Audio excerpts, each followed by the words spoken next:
When they called in the police to arrest the sisters who used to clean their home, Charles Saatchi and Nigella Lawson could never have imagined that so much of their dirty laundry would be aired in public. It was the Grillo sisters who were on trial, but the case lifted the lid on their employer's lifestyle and the disintegration of their marriage. The court heard details of lavish spending by both the accused and the family they worked for at this smart London address.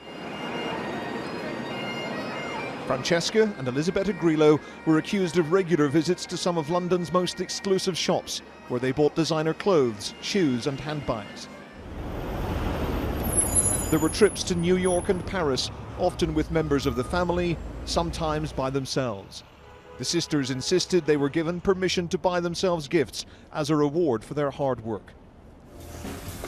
I think it's all coming together perfectly now. 18 months ago, when the spending first came to light, Nigella Lawson appeared to have all the ingredients for domestic bliss. Drop them in.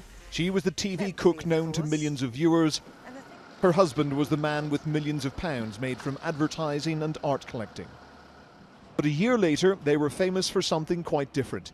An incident in a Mayfair restaurant captured by a photographer, which led to Mr. Saatchi accepting a police caution and led to Miss Lawson seeking a divorce. Miss Lawson and the assistant she dubbed Team Cupcake moved out of Mr. Saatchi's home. The breakup of the marriage and the photographs at Scott's prompted the Grillo sisters to bring new information to the police. They claimed that behind closed doors, Nigella Lawson was a secret drug user. Allegations that the defence were to use to try to undermine her credibility as a main prosecution witness. Nigella found herself in the role of the accused. When Mr. Saatchi heard about the allegations, he sent her an angry email entitled "Hi Jella" and claimed she was off her head on drugs. When she came to court to give evidence, she admitted having used cocaine and cannabis but denied she was addicted. And she hit back at her ex-husband, accusing him of intimate terrorism. Everyone seemed to have an opinion on the central characters, including the Prime Minister. David Cameron's pro-Nigella comments in an interview almost brought the trial to a halt. We can now report that Judge Robin Johnson was asked to throw the case out because the defence argued the comments meant their clients could not get a fair trial. The judge allowed it to continue, but rebuked public figures for commenting on cases which were still in progress. If Charles Saatchi had his way, this would never have come to trial.